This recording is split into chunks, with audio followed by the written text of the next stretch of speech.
Princess Lyra stood in front of the huge mirror in her room and looked at herself for what felt like the last time as a free woman. Her blue skin seemed paler today, and the silver marks on her face that showed her royal blood looked dull. Her long pointed ears drooped down like they always did when she felt sad or scared. Today she felt both. The white dress they had put on her was beautiful, but it felt like a prison. It was made from the finest silk in the galaxy and had tiny crystals that sparkled like stars. But Lyra did not care how pretty it looked. This dress meant the end of everything she had ever wanted for her life. Mira came into the room carrying a crown made of blue gems. Mira was Lyra's best friend and had been with her since they were children. Mira's green eyes looked sad as she walked toward the princess. "You look beautiful," Mira said softly as she placed the crown on Lyra's head. "I look like a sacrifice," Lyra replied. Her voice was quiet and flat. Mira put her hand on Lyra's shoulder. "Maybe it will not be as bad as you think."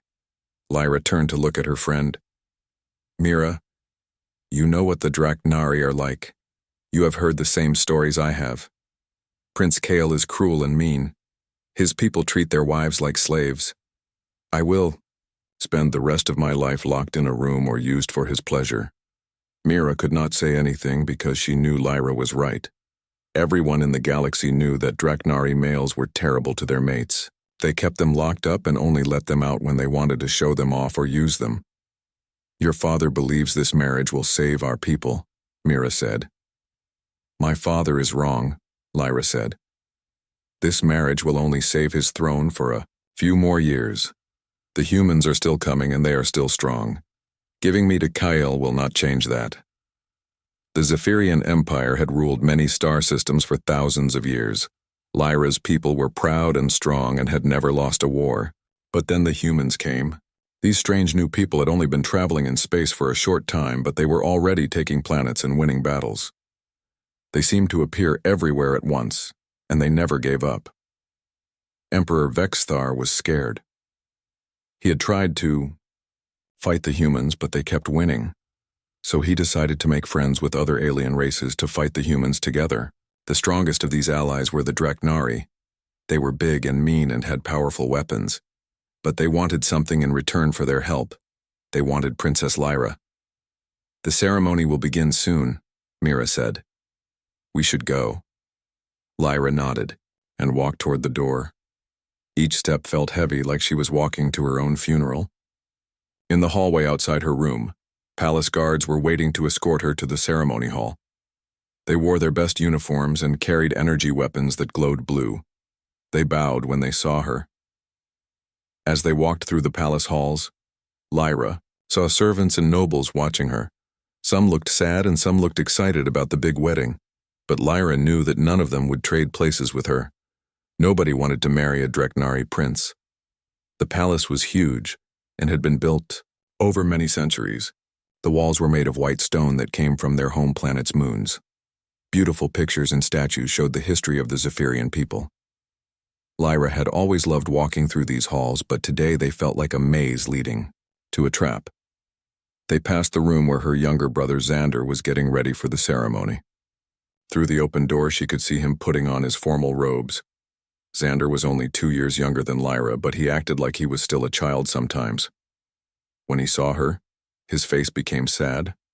He had tried to talk their father out of this marriage, but Emperor Vexthar would not listen. "I am sorry, sister," Xander said as she walked past. Lyra wanted to stop and hug him, but the guards kept walking, so she had to keep moving. She knew that Xander felt bad about the marriage, but there was nothing he could do.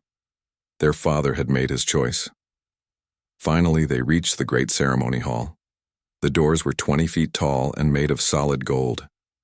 Carved into the gold were pictures of all the great Zephyrian emperors going back to the beginning of their empire. Soon Lyra would walk through these doors and her freedom would end forever. Inside the hall, she could hear hundreds of voices talking and laughing. Representatives from many different alien races had come to watch the wedding. This was supposed to be a great celebration that would bring peace to the galaxy, but for Lyra it was just the day her life ended. The guards stopped walking and formed a line on both sides of the door.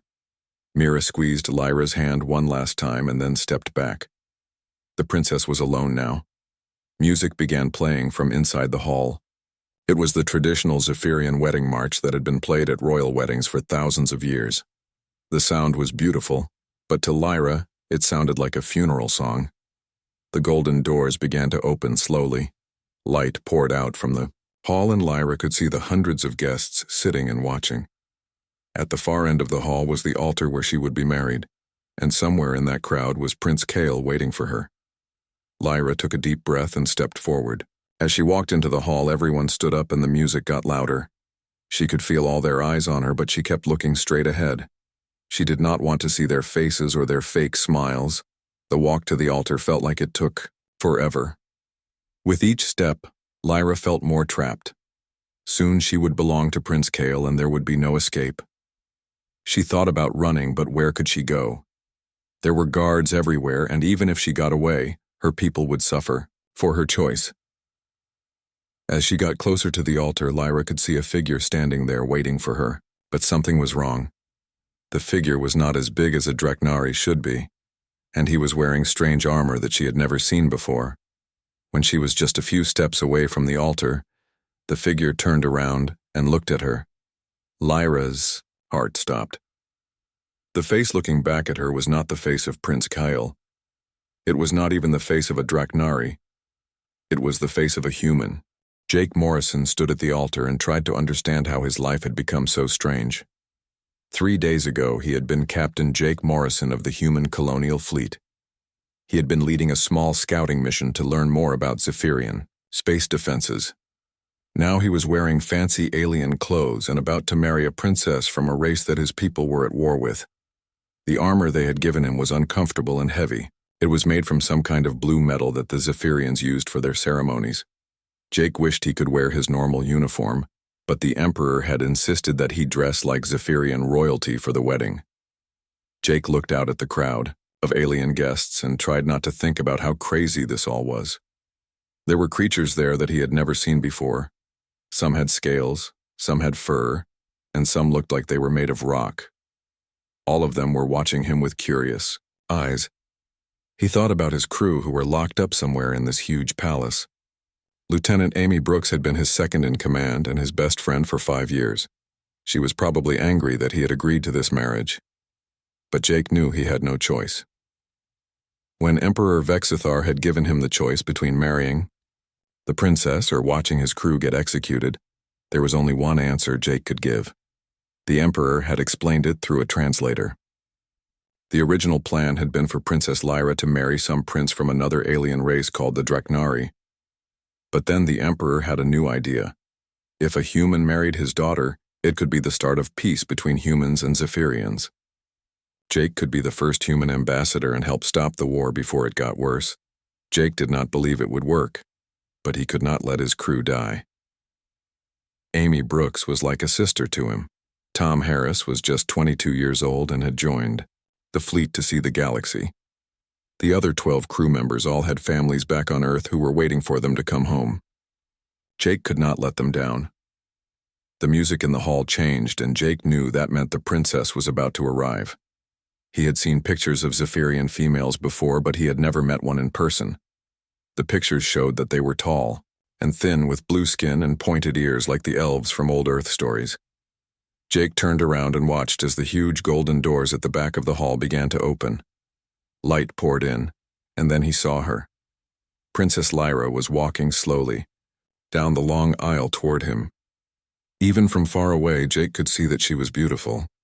Her blue skin seemed to glow in the light from the hall, and her white dress sparkled like it was made of stars.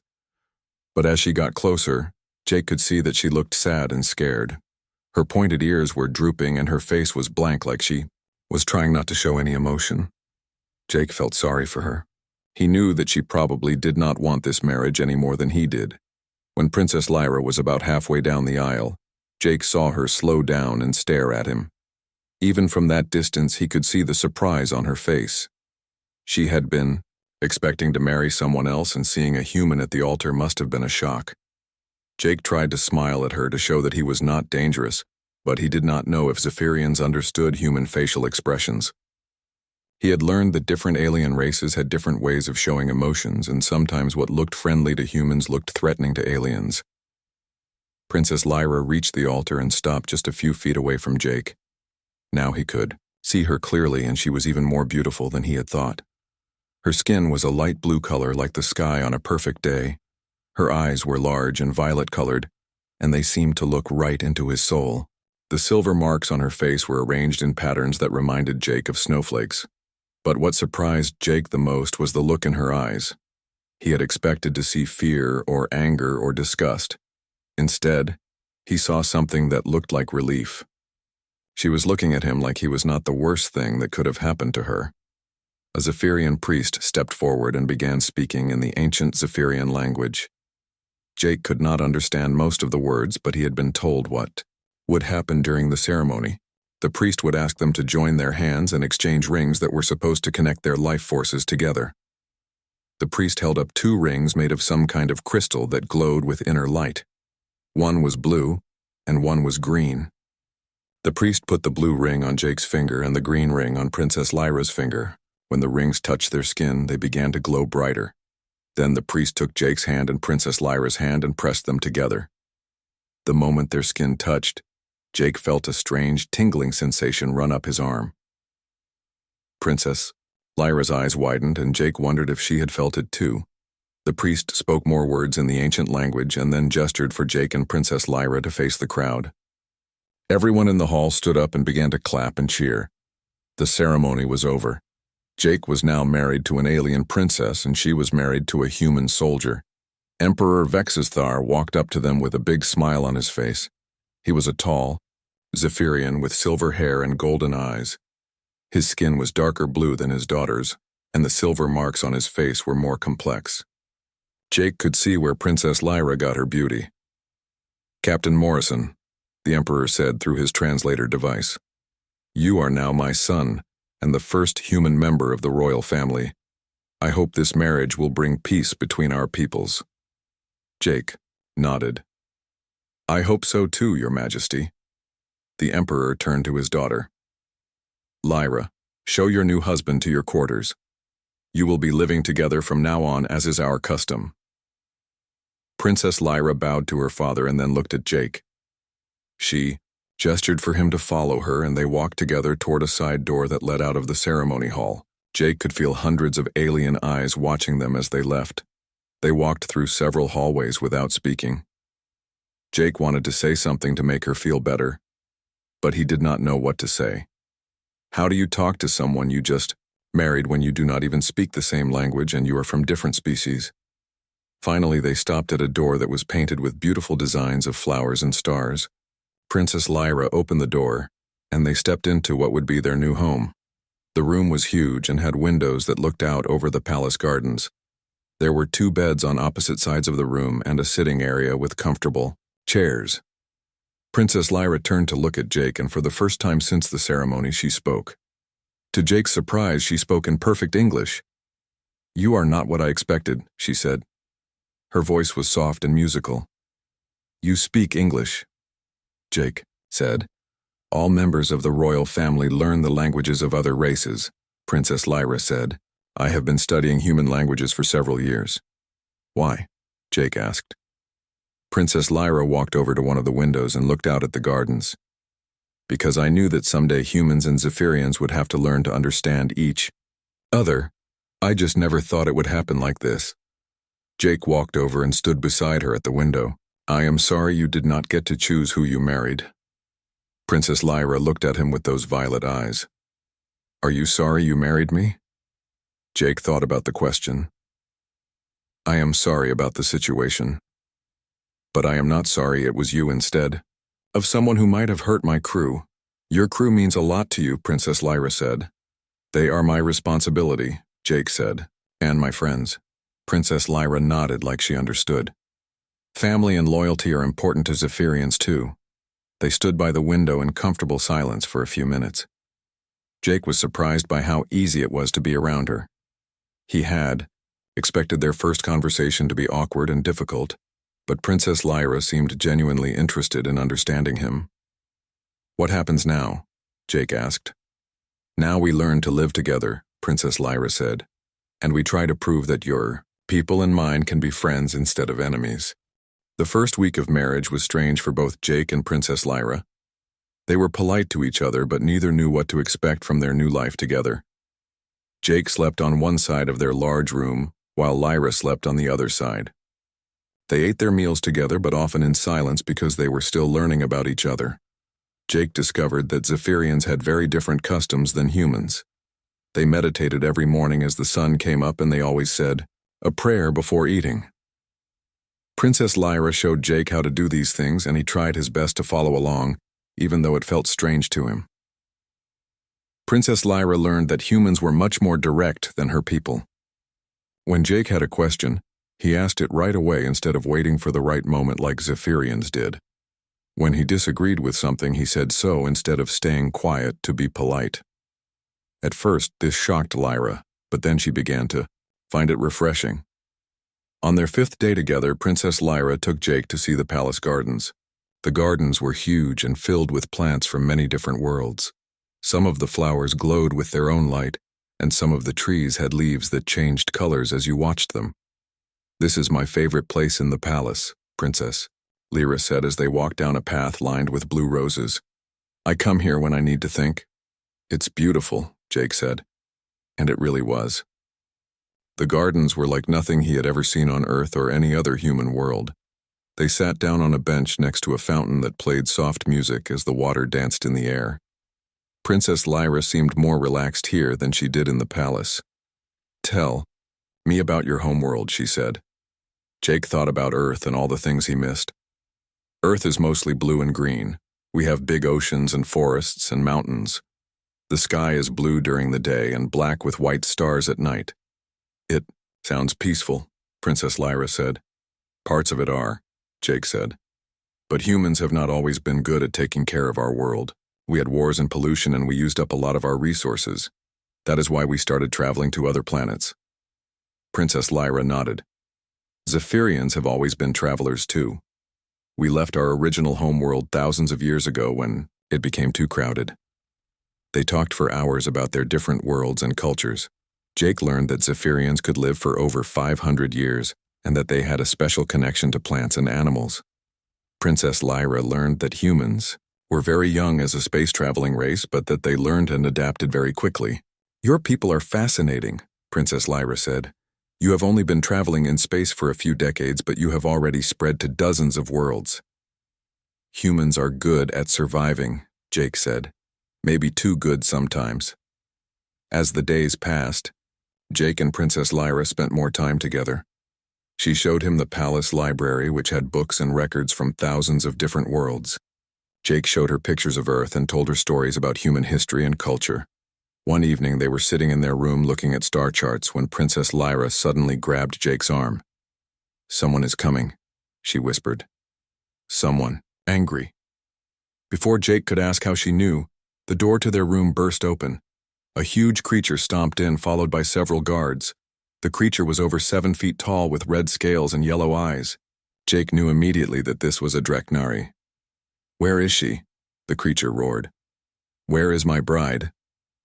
Princess Lyra stood up and faced the creature calmly. "Prince Kale, you were not invited to my quarters." So this was Prince Kale, the one Princess Lyra was supposed to marry. Jake could see why she had been so scared. Prince Kale looked like he could tear someone apart with his bare hands. "You were supposed to be my wife," Prince Kale snarled at Princess Lyra. "Your father promised you to me, and then he gave you to this weak human instead." Jake stood up and stepped in front of Princess Lyra. He was much smaller than Prince Kale, but he was not going to let anyone threaten his wife. "The princess is married. To me now," Jake said. "You need to leave." Prince Kale laughed, a sound like rocks grinding together. "You think you can protect her, little human? I challenge you to single combat. When I kill you, she will be mine, as she should have been from the beginning." Jake felt his heart racing, but he kept his voice steady. "I accept your challenge." Princess Lyra grabbed his arm. "Jake, no, he will kill you. Dreknari are much stronger than humans." "I cannot back down," Jake said. "If I show weakness now, Neither of us will ever be safe. Prince Kale grinned, showing rows of sharp teeth. The combat will take place tomorrow, in the royal arena. All the rules of traditional Zephyrian combat will apply. Weapons, armor, and environmental hazards are all allowed. After Prince Kale left, Princess Lyra paced around their room looking worried. "This is madness," she said. "You cannot fight him. He has been training for combat his whole life." "I have been training too," Jake said. "Maybe not for as long, but humans learn to fight early and often." "But he is so much bigger and stronger," Princess Lyra said. Jake sat down and thought about the challenge. Princess Lyra was right that Prince Kale was bigger and stronger. But Jake had advantages too. He was faster and smarter, and he knew how to think on his feet. In the human military, they taught soldiers that brains could beat brawn if you used them right. The next morning, Jake and Princess Lyra went to the royal arena. It was a huge, circular space with high walls and seats for thousands of spectators. The floor of the arena was covered with sand, and there were various obstacles and weapons scattered around. Emperor Vexthar was sitting in the royal box, looking unhappy. Jake knew that the Emperor did not want this fight to happen, but Zephyrian law said that when someone was challenged to single combat, they had to accept or be considered a coward. Prince Kale was already in the arena, wearing heavy red armor and carrying a massive energy sword. When he saw Jake, he laughed again.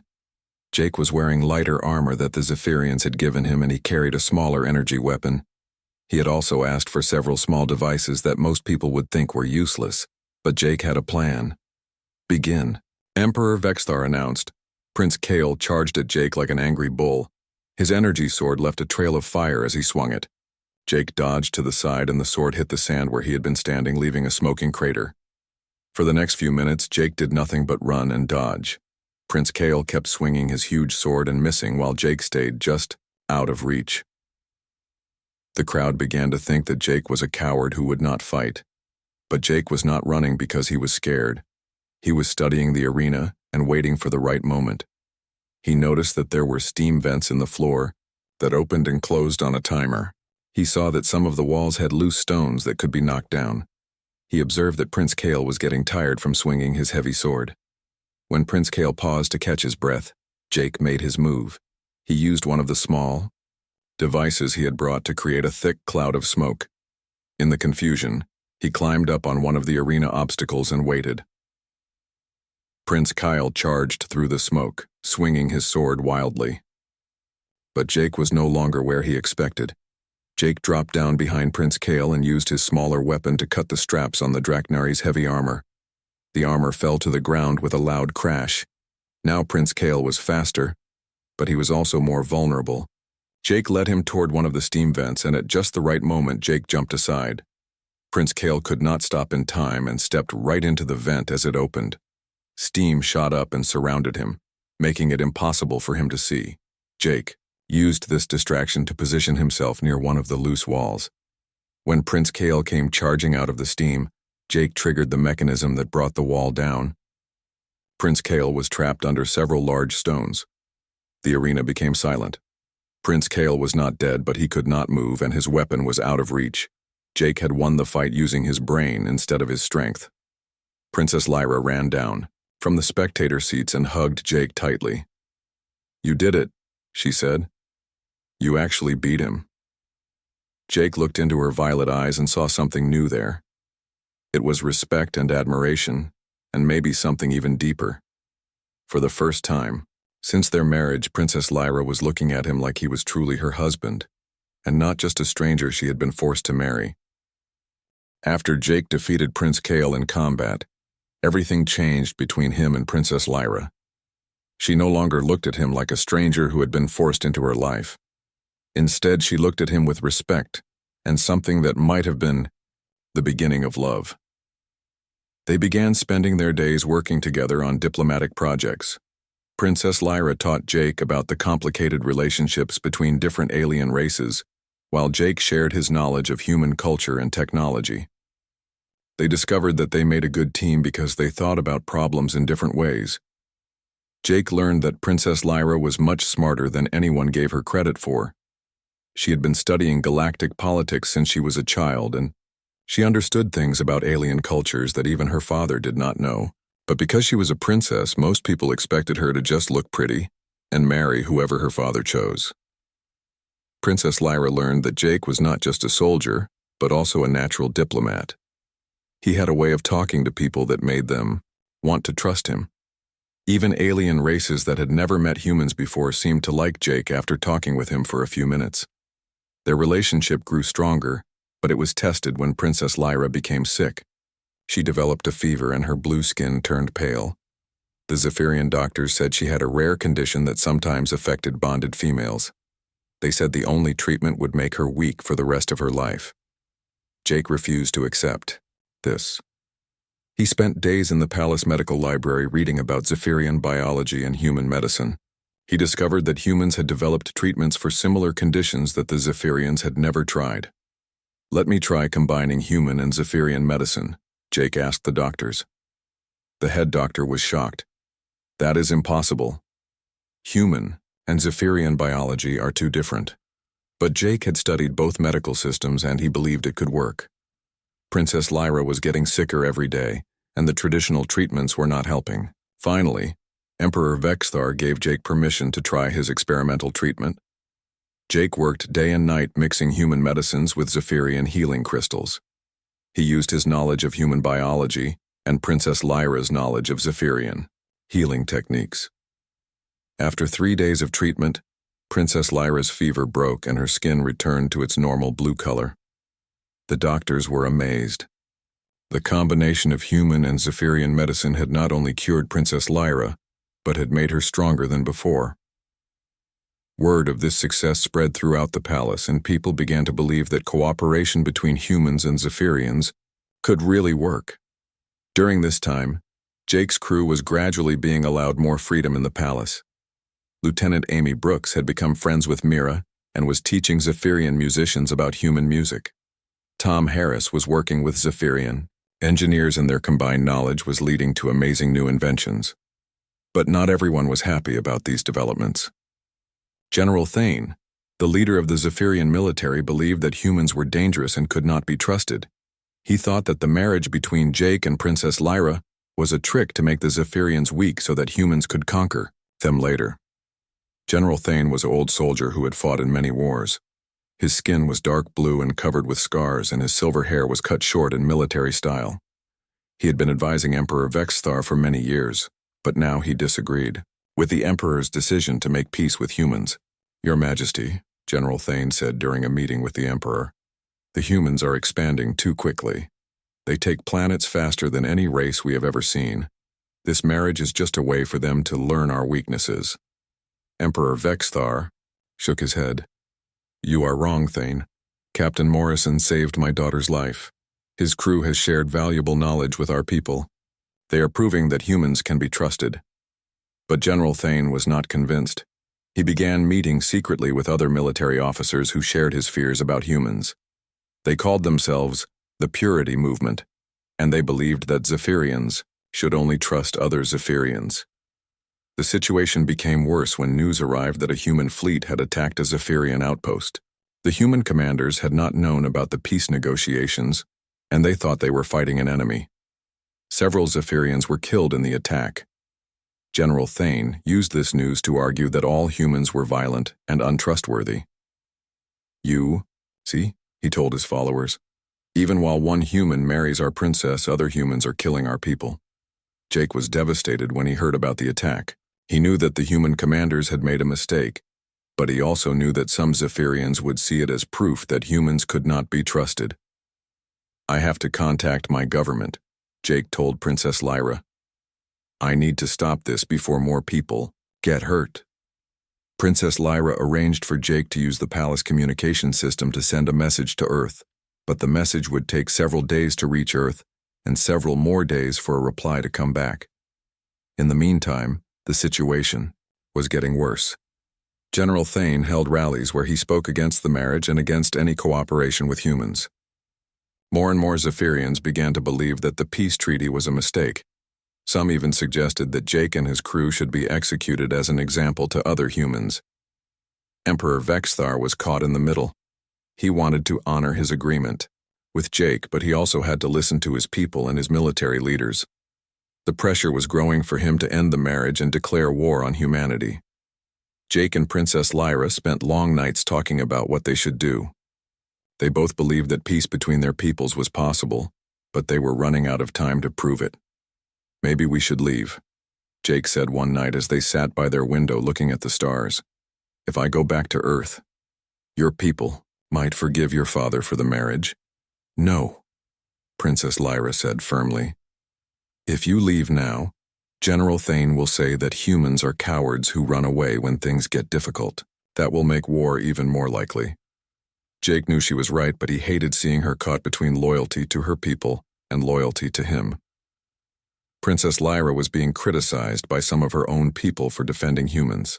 Some even called her a traitor to her own race. The crisis reached its peak when General Thane demanded that Emperor Vexthar call a meeting of the High Council. The High Council was made up of the most important Zephyrian leaders, and they had the power to overrule the Emperor if they thought he was making bad decisions. "The Council will vote on whether to continue the peace treaty with humans," Princess Lyra told Jake. "If they vote against it, my father will have no choice but to end our marriage and declare war." Jake realized that everything they had worked for was about to be destroyed. The friendship between humans and Zephyrians, their own growing love for each other, and the hope for peace in the galaxy, all depended on convincing the High Council that cooperation was better than war. But Jake also knew that General Thane had been working for weeks to turn the Council against humans. Most of the Council members had never met a human before, and they only knew what General Thane told them. "I need to speak to the Council," Jake said.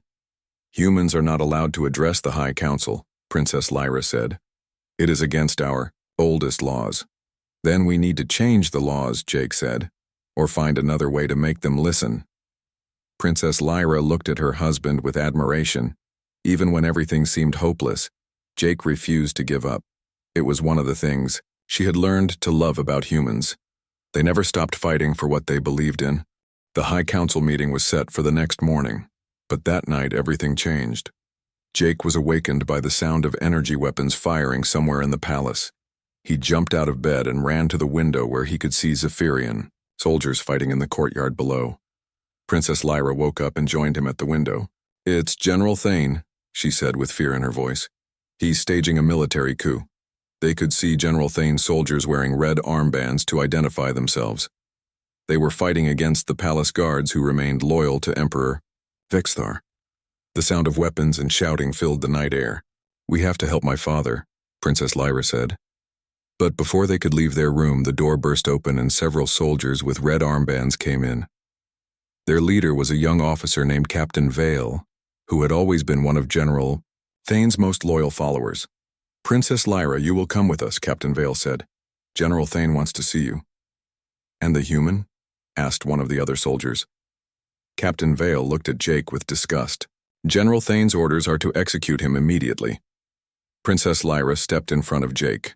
"If you hurt my husband, you will answer to me." Captain Vale laughed. "Your marriage is illegal and will be declared void as soon as General Thane takes power. This human is nothing but a spy and a threat to our people." The soldiers raised their weapons, but before they could fire, the lights in the room went out. In the darkness, Jake heard the sound of fighting and then Princess Lyra's voice. "This way, quickly." Jake felt her hand grab his and she led him through the darkness to a hidden door that he had never noticed before. They escaped into a secret passage that ran behind the walls of the palace. "How did you do that?" Jake asked as they ran through the narrow passage. "Mira and some of the palace guards who are still loyal to my father," Princess Lyra explained. "We planned for this possibility." They made their way through the secret passages to a hidden room where they found Emperor Vexithar, Prince Xander, Mira, and about 20 palace guards. Jake was relieved to see that Amy Brooks and Tom Harris were there too, along with the rest of his crew. "General Thane has taken control of most of the palace," Emperor Vexthar said. "He has declared himself the new ruler and announced that all humans in Zephyrian space will be executed." "What about the ships in orbit?" Jake asked. "Thane controls most of the fleet," Prince Xander said, "but some of the ship captains are still loyal to father." Emperor Vexithar looked old and tired. "I should have seen this coming. Thane has been planning this for months. We can still fight back, Princess Lyra said. We have loyal guards and some of the fleet is still with us, but Jake was thinking about something else. Your Majesty, what happened to the High Council? Thane has them under guard, the Emperor said. He plans to force them to vote to make him the legitimate ruler. Jake had an idea. What if we could prove to the Council and to your people that humans and Zephyrians fighting together are stronger than either race fighting alone? How? Princess Lyra asked. Jake looked at Amy Brooks and Tom Harris. We combine human tactics with Zephyrian technology. We show everyone that cooperation works better than fear. Over the next few hours, they planned a coordinated attack on General Thane's forces. Jake would lead a team to retake the palace communication center so they could contact the loyal fleet ships. Princess Lyra would lead another team to rescue the High Council. Meanwhile, Amy Brooks and the Zephyrian engineers would work together to create new weapons that combined human and Zephyrian technology. The plan was risky because General Thane had more soldiers and controlled most of the palace. But Jake knew that sometimes the only way to win was to do something so unexpected that your enemy could not prepare for it. They attacked at dawn when General Thane's soldiers were changing shifts. Jake's team used human stealth tactics to sneak through the palace while Princess Lyra's team used their knowledge of the secret passages to move unseen. The fighting was fierce, but the combination of human creativity and Zephyrian technology proved to be very effective. Amy Brooks had created small devices that could disable Zephyrian energy weapons, while Tom Harris had figured out how to make Zephyrian armor work better for human soldiers. Jake reached the communication center and sent a message to the loyal fleet ships telling them to attack General Thane's forces in orbit. At the same time, Princess Lyra rescued the High Council members who had been imprisoned by General Thane. The battle reached its climax in the throne room where General Thane was trying to force the High Council to vote him into power. Jake and Princess Lyra arrived just as the vote was about to take place. Stop, Princess Lyra commanded. You have no right to take my father's throne. General Thane turned to face them with anger in his eyes. Your father is weak and your marriage to this human has brought shame to our people. My marriage has brought hope, Princess Lyra said. Look around you, General. Humans and Zephyrians are fighting side by side to protect our world. The members of the High Council could see through the windows that the battle in space was turning in favor of the loyal forces. The combination of human tactics and Zephyrian ships was proving to be very effective against General Thane's fleet. Surrender. Thane, Emperor Vexthar said as he entered the throne room with Prince Xander and more loyal guards. Your coup has failed. General Thane looked around and realized that he was outnumbered. Most of his soldiers had surrendered when they saw that the loyal forces were winning in space. But Thane was too proud to give up. I will not let humans destroy our empire, he said, and raised his weapon. But before he could fire, Princess Lyra stepped forward. General Thane, you have served our people faithfully for many years. Do not let fear and hatred destroy the honor you have earned. For a moment, General Thane hesitated. Then he slowly lowered his weapon and surrendered. With Unior, the coup defeated, Emperor Vexithar was restored to power and the High Council voted to continue the peace treaty with humanity. But more importantly, they had seen proof that humans and Zephyrians could work together effectively.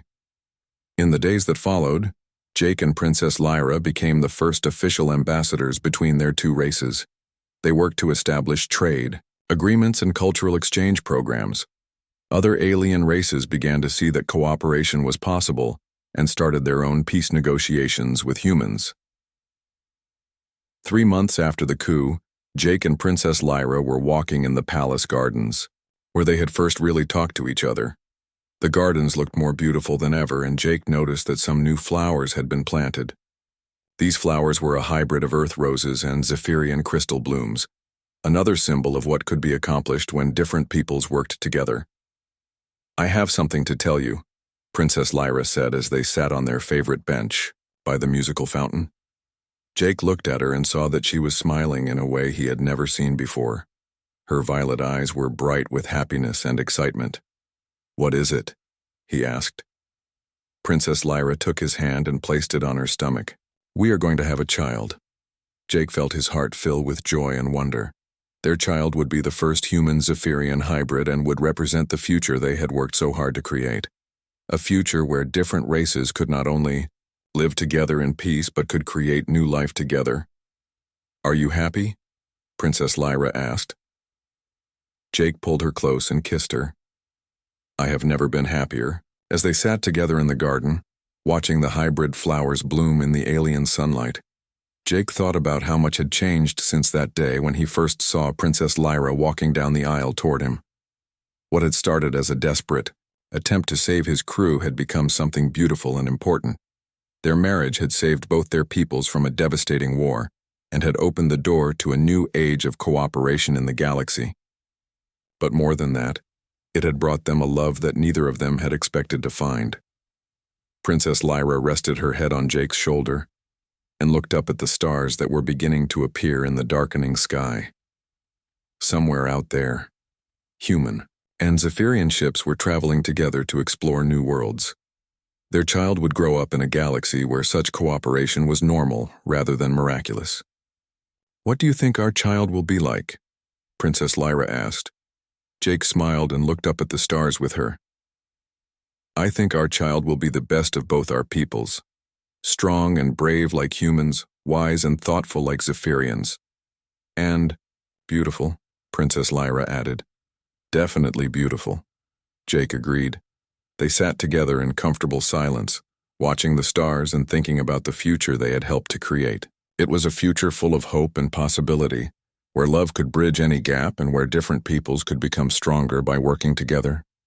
The alien princess had been set to marry by force, but she had smiled when she realized the groom was human, and that smile had changed the galaxy forever.